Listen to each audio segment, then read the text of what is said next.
Is that possible?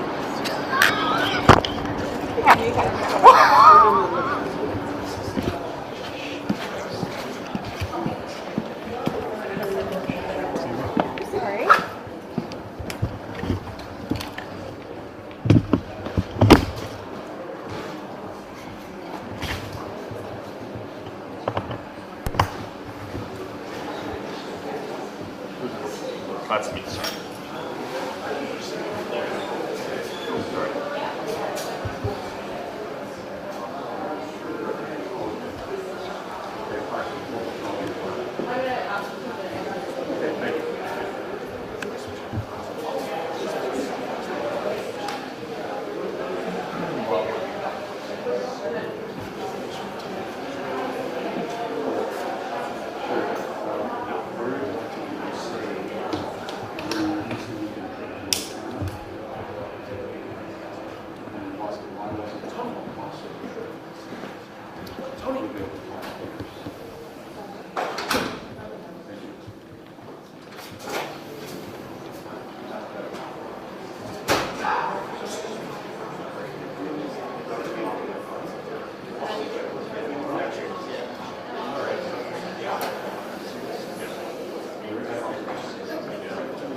Are you good? Yeah? No time for audio check. I just have to take it clean. Did one before, but I was outside, so no one's stepping up to the podium now.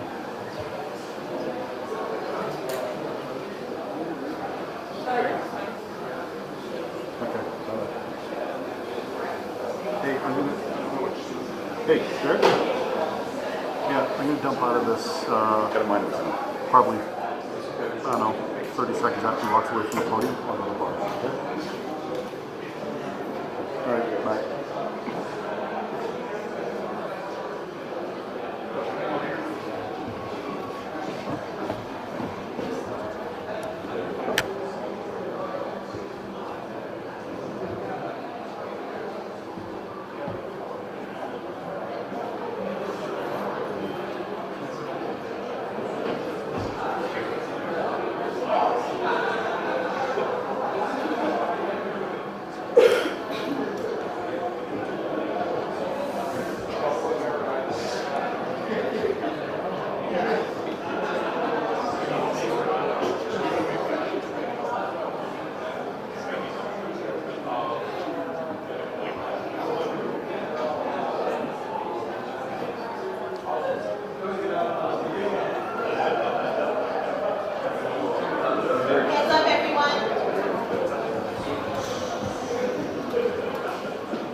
Good morning, everyone. Bonjour à tous et à toutes. My name is Francesco Cervera. I have the privilege of representing the wonderful residents of Vaughan Woodbridge. Before I begin, I would like to acknowledge that we are gathered on the Territory 13 lands of the Mississaugas of the Credit First Nation. We also recognize the traditional territory of the Huron-Wendat, the Haudenosaunee. Our city is home to many First Nations, Métis, and Inuit people. We are grateful to have the opportunity to work and live in this territory. Today is a great day for our city, our economy, Vaughan residents, and everyone who's looking to our city and planning to work here, live here, and grow their families here. I want to take a moment to recognize the work of our City Council under the leadership of my good and dear friend, the Honourable Mayor Stephen Del Duca. Only 2 days ago, Vaughan City Council passed its housing resolution to unlock more family-sized homes for Vaughan families, workers, seniors, students, and newcomers at prices they can afford. Let us always remember that an ambitious plan to address the housing crisis here in Canada can only be accomplished with the support of our exceptional skilled trades workers who start their careers as apprentices right here in the City of Vaughan at the training centers run by LeUNA 183 and the College of Carpenters and Allied Trades. Thank you to these hardworking Canadians for everything you do. Only 8 years ago, the VMC in our city were quite different, right where we're standing. Working in collaboration with all levels of government, this area is now home to thousands of Vaughan residents. That was a game changer for our community. Vaughan residents asked for it, and we worked with all levels of government to make it a reality. This summer, I heard my constituents here in the City of Vaughan share their priorities on housing, cost of living, climate change, and so much more. I can't thank them enough for their feedback. It is their ongoing support and feedback that allows me to represent their interests in Ottawa and ensure our government can keep delivering for Vaughan residents and, yes, of course, all Canadians. But what does that mean? Simply put, as the Prime Minister stated in St. Thomas, Ontario a few weeks ago at the historic announcement of Volkswagen's multi-billion-dollar investment in Canada, confident countries invest in their workers. Confident countries invest in their futures. That is what our government has done since day one and what we are doing today.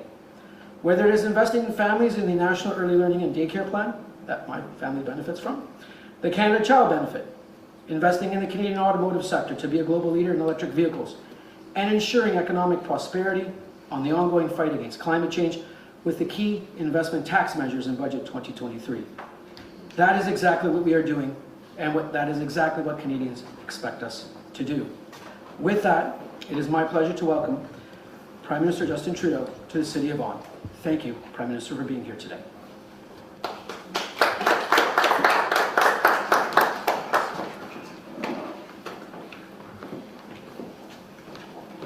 Thank you, Francesco, for welcoming us here. Happy to be here with you and MP Tony Van Bynen for this important housing announcement for the people of Vaughan. Mayor Del Duca, Stephen, so good to be back here with you. So great to be working alongside you. Deputy Mayor Linda Jackson, City Councillors and staff, it's great to be here with you all. We're here today because there is an urgency in our communities. There's an urgency to build more homes and to bring the prices of housing down. Stephen knows this. Stephen knows this because his city, Vaughan, is one of the fastest growing cities in Canada. He wants people to be able to live here and succeed, including middle-class families and young people. And we all know that if we want people to succeed, we need more homes in Vaughan, we need more homes across the GTA, we need more homes right across the country. That's exactly why we launched the Housing Accelerator Fund, to build more homes faster in partnership with municipal leaders. Il y a 3 semaines, on a annoncé une première entente avec la ville de London dans le cadre du Fonds pour accélérer la construction de logements. Aujourd'hui, on annonce une deuxième entente, cette fois-ci avec la ville de Vaughan. Et on va continuer de faire beaucoup d'autres annonces dans les prochaines semaines et les prochains mois. The Housing Accelerator Fund works as an incentive for municipalities to cut red tape and remove barriers. When we launched the fund, we were clear that there are too many barriers that make it too hard to build the homes we need in our communities. We were clear that local rules had to change, and local governments, with our support, had to think bigger and even more ambitious. Well, today's agreement with the City of Vaughan will help us fast-track the building of thousands of homes in the coming years. The agreement will allow for high-density development near public transit, including GO train and subway stations. It'll prioritize apartment buildings and affordable housing, and it will amend a zoning bylaw to allow for the construction of up to 4 residential units on a single lot. This is going to be really powerful here in Vaughan. We also need to see this kind of thinking, this kind of leadership right across the country. We'll always achieve so much more by working together in partnership with a solid plan, as opposed to the Conservatives' approach of picking fights and making threats. Notre pays a été capable de relever des défis du logement dans le passé. On est capable de relever le défi du logement aujourd'hui. I remember when I was last here in Vaughan last winter for a town hall, I met trades workers like Brian and Michael. They were saying that sometimes they feel like the kind of work they do gets taken for granted. But Brian and Michael and all the carpenters, bricklayers, and tradespeople out there, we need your skills, we need your hard work, we need what you're bringing more than ever before. We're cutting red tape so we can put more shovels in the ground faster, so great workers like you can help build more homes for Canadians, and great workers like you can afford to live in great communities like Vaughan. La promesse du Canada, c'est d'améliorer la qualité de vie à chaque génération. Aujourd'hui, c'est un autre exemple du travail qu'on fait pour s'assurer que cette promesse tienne. Canada is the best country in the world. Let's keep making it even better. Merci beaucoup, mes amis. I'll now pass it over with great pleasure to Mayor Del Duca. Well, good morning, everyone. What a phenomenal day this is for the incredible people of the city of Vaughan. First, of course, I want to say very loudly and proudly to Prime Minister Trudeau, to our local MP, Francesco Sorbera, to another colleague, Tony Van Bynen, the MP from Newmarket Aurora, also a former mayor who knows the municipal sector so well. And in particularly symbolically important, just in advance of Thanksgiving weekend, on behalf of the people of Vaughan, thank you so much for making this investment in our city, for the people of our city, to help make sure that we have more affordable and accessible housing options for, again, the people who call this incredible community home. This is a really thrilling day for me and all of my colleagues from council. The Prime Minister mentioned Deputy Mayor Linda Jackson, Councillors Rosati, Ferry, Volpentesta, and Ainsworth are also here with us today, and several of the senior staff from the City of Vaughan, led by our City Manager, Nick Spensieri, and a great team that we have. And I particularly want to highlight the phenomenal work of Hai Ching Zhu, Christina Bruce, and Christina Prinzo with respect to making this application for Housing Accelerator funding successful. So thank you very much. And I also want to point out Francesco Sorbera, who I've known for many, many years, and I know Prime Minister you and MP Van Bynen, I know that you already know this. In all my years in politics and all my years being around government at different levels, I don't think I've ever seen anyone work harder for the community that they love representing. Whether it's at events, or it's advocating, or it's engaging with stakeholders, it is so evident to all of us here in Vaughan, in particular in Vaughan Woodbridge, that Francesco Sorbera cares, he works extraordinarily hard, and today is another example of how he has successfully delivered for our community. Now, when we were talking a moment ago, Prime Minister, we were reminiscing about that time just a little bit less than 6 years ago, when together we stood just down the street and we officially opened what we call the Spadina subway extension, the first subway to come outside of the 416 into the 905. And on that day in December 2017, the building we're standing in right now wasn't here. Many of the buildings in this neighborhood, what's known as the Vaughan Metropolitan Center, weren't yet here. You can see the construction behind us. More housing options, more units available, more hope and opportunity for the people of this city and the people of this region. That's what government investment done the right way can produce. Talking about transit, today of course we're talking about Housing Accelerator funding. This will literally mean that our extraordinary team at Vaughan can help improve our system, that we can deal with applications quicker and more seamlessly, that we can look at strategies that will help our youngest, those trying to break into the housing market, and our oldest, our seniors, who might be looking to downsize, have the options that they deserve. So the money that the federal government is investing in our city, we take it as a vote of confidence in what, as a council and as a team at the city, we are doing. We take it as a vote of confidence in this community, a community that believes in hard work, that understands you don't make excuses, you just get on with the job at hand. But it's also fundamentally important And I'll tell you why this is really important for me personally. And I didn't mention this already, Prime Minister, but I better before I get into trouble. My wife, Utilia Amaral, is also here with us today. She's here with us today.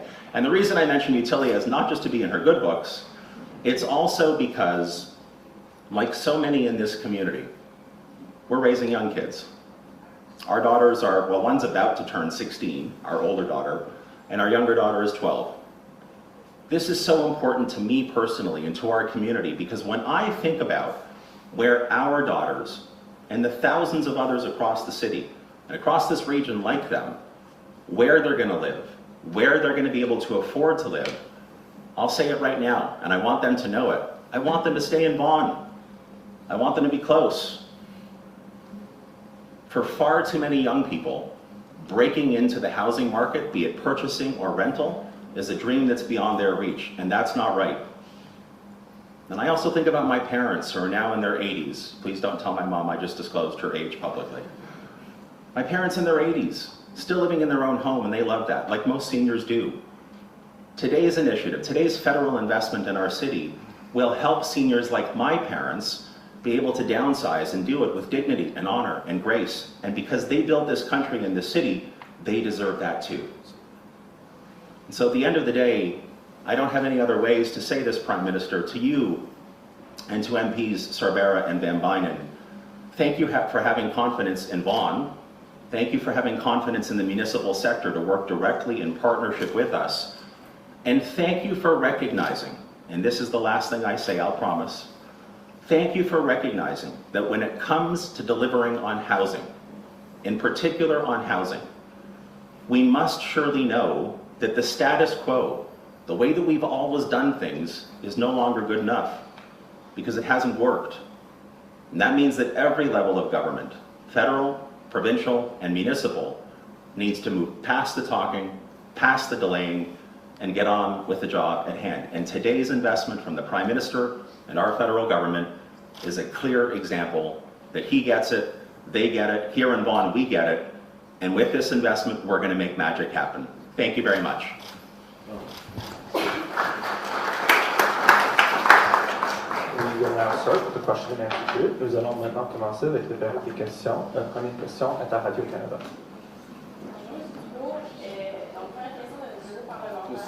Allumez le micro, s'il vous plaît.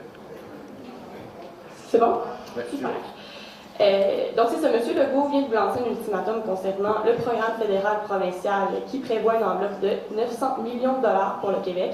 Il veut que le dossier soit réglé d'ici vendredi prochain pour bien sûr l'inclure dans sa mise à jour économique. Allez-vous lever les conditions que vous souhaitez imposer à Québec pour permettre justement une entente? Tout le monde le sait, on est extrêmement ambitieux pour vouloir bâtir le plus de logements possible, pour aider les Québécois et tous les Canadiens à pouvoir se trouver un logement abordable, pouvoir bâtir une famille, un avenir. Et on est là avec 900 millions de dollars pour faire partenariat avec Québec pour livrer. On est en train d'avoir de très bonnes conversations, mais je vous assure que l'urgence que je ressens, c'est parce que je veux que plus de Québécois aient accès à des logements le plus rapidement possible, et c'est pour ça qu'on continue nos très bonnes conversations entre le gouvernement du Canada et le gouvernement du Québec. Parfait. Deuxième question, si possible d'avoir la réponse en anglais et en français. C'est plus centré sur Toronto maintenant. Chaque jour, vous savez, des centaines de personnes sont refusées des refuges pour sans-abri de la ville-reine. Plusieurs d'entre eux sont des demandeurs d'asile. Ils dorment dans la rue. La mairesse Olivia Jean réclame 200 millions de dollars supplémentaires pour s'attaquer à cette crise. Pourquoi est-ce que la ville attend encore du financement alors que les gens sont en quête d'une nouvelle vie et dorment dans la rue chaque soir ici à Toronto? Tout d'abord, je veux dire, c'est inacceptable que des gens vulnérables comme les demandeurs d'asile soient pris à dormir dans la rue. C'est pas le pays que nous voulons avoir, c'est pas le pays que nous attendons à avoir. C'est pour ça qu'on a investi au cours des dernières années des centaines de millions de dollars, y compris pour la ville de Toronto, pour aider avec les demandeurs d'asile. Et on va continuer d'être là pour investir et pour aider. Mais on sait aussi que le gouvernement provincial a un rôle important à jouer et on s'attend qu'eux aussi, ils soient là pour investir, pour aider les gens les plus vulnérables. Mais on va toujours être là en tant que partenaire. First of all, it's unacceptable that the most vulnerable people, people who are asylum seekers, refugee claimants, be stuck sleeping in the streets, be stuck in horrific circumstances. This is something that we've taken very seriously for many years now, and have transferred hundreds of millions of dollars to provinces and municipalities over the past years to support the infrastructure for asylum seekers. But we know there's more to do, so we're going to continue to be there to work with the City of Toronto, and we're also continuing to call on the provincial government to step up around its responsibilities as well, to make sure that the most vulnerable are supported and housed. Good morning, Prime Minister. Simon Bingley from CBC. Welcome to Southern Ontario answer. CMHE says housing starts grew only 1% in the first half of this year. They're blaming borrowing conditions, high construction labor costs, as well as higher interest rates. Are you not tackling the housing crisis too late? On the contrary, we have been investing over the past many years in a national housing strategy that has delivered homes for 2 million Canadian families. But there's lots more to do, and we've seen, as you've highlighted, the pressures of inflation and supply chain disruptions, the pressures around interest rates has caused real challenges, which is why before the House right now, there is a bill that will remove the GST on new apartment constructions right across the country, the federal side of the GST. A number of provinces, like Ontario, have agreed to eliminate the provincial side of the GST. We're moving forward as quickly as possible on this bill. It's unfortunate that the Conservative Party of Canada is choosing to obstruct debate on this, has chosen to obstruct debate on this. We know we need to deliver this quickly, but even just having announced that we're doing this, already developers are taking plans that they had shelved off, reactivating them to build more housing for more people. This is part of what we're doing. On top of that, we have a $4 billion Housing Accelerator Fund, which is creating ambitious agreements with cities like Vaughan that are unlocking much greater development and opportunities for homes. We're also moving forward with the third round of the rapid housing strategy that is helping the most vulnerables, including people facing homelessness and houselessness. These are things that we're continuing to do. And yes, the report today highlights how much it is important for us to continue to step up like we're doing. Puis-je avoir la même réponse en français pour mes collègues de Radio-Canada? On sait très bien que ce soit l'inflation, que ce soit les taux d'intérêt, que ce soit les défis au niveau des chaînes d'approvisionnement, on a eu un ralentissement de construction au cours de la dernière année. C'est pour ça que le travail que nous faisons depuis 2017 pour investir dans le logement abordable, dans le logement à travers le pays, continue, mais avec des mesures accélérées maintenant. On est en train de débattre devant la Chambre des communes un projet de loi C-56 qui a pour but d'enlever la TPS, le côté fédéral de la TPS, sur la construction de nouveaux blocs à appartements. C'est quelque chose que, juste l'avoir annoncé, déjà, il y a des grandes compagnies à travers le pays qui ont annoncé qu'ils relancent des projets sur lesquels ils avaient mis pause. C'est dommage, malheureusement, qu'encore une fois, le Parti conservateur du Canada a choisi de faire obstruction au débat sur ce projet de loi, mais nous, on va continuer d'aller de l'avant pour aider les gens de façon concrète.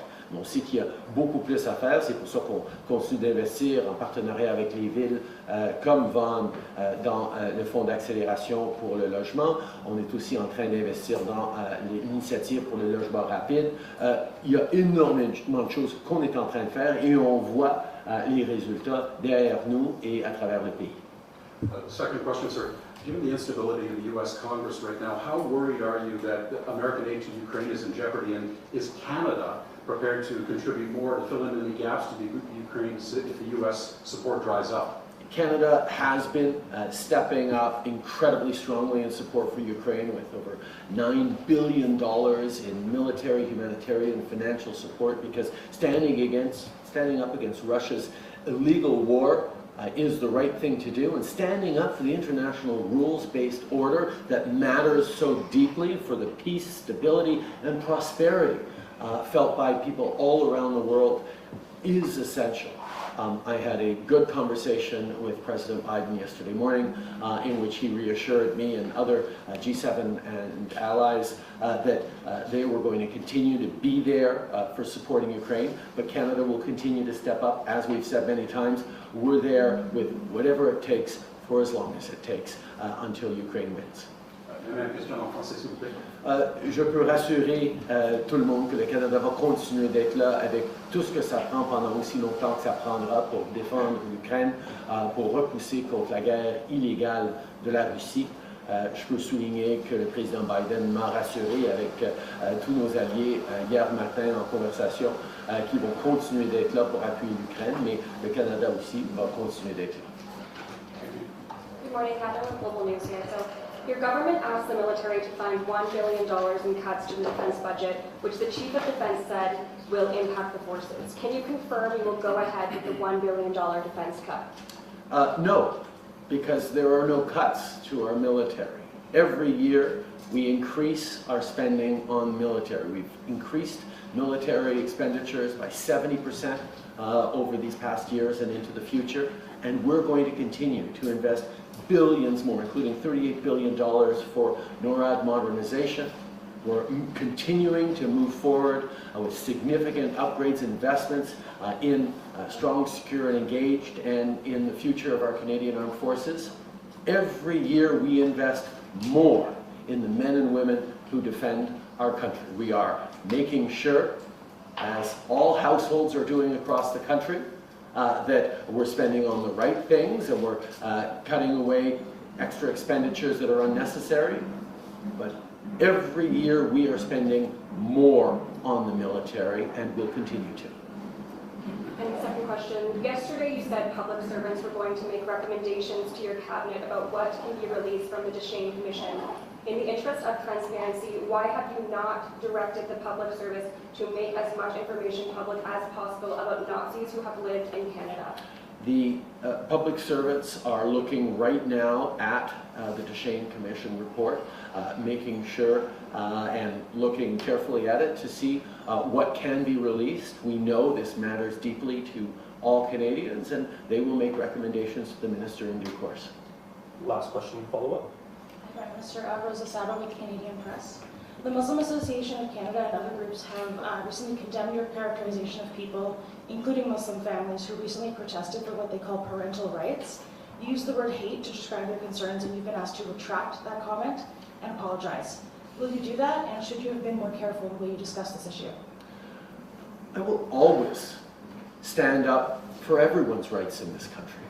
Stand up for Muslim communities, stand up for 2S LGBTQI+ communities, stand up for marginalized people across this country, and protect them from intolerance and, yes, from hatred when it is there.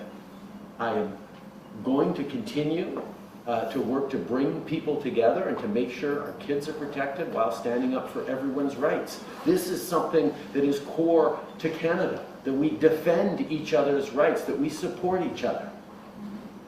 And I never suggested that someone who's concerned about parental rights is somehow filled with hate or intolerance. But what we need to make sure is that when we do see expressions of hatred or intolerance against Muslims, against the 2S LGBTQI+ community, against any Canadians, that we are firm in standing against intolerance, and that we reach out to bring people together. That's what I will always do. That's what this government has always done with Muslim Canadians and with all members of diverse communities. Quick follow-up, so you're not retracting the comment in question? It was a tweet talking about how we stand with the 2S LGBTQI+ community, and we always will. We will always stand against hatred and intolerance wherever and from whoever it comes. But anyone who's trying to politicize or spin this as an attack on one particular group is trying to divide communities against each other. We are a government and a party that will always stand against intolerance wherever it is. Thank you, everyone. Merci beaucoup tout le monde.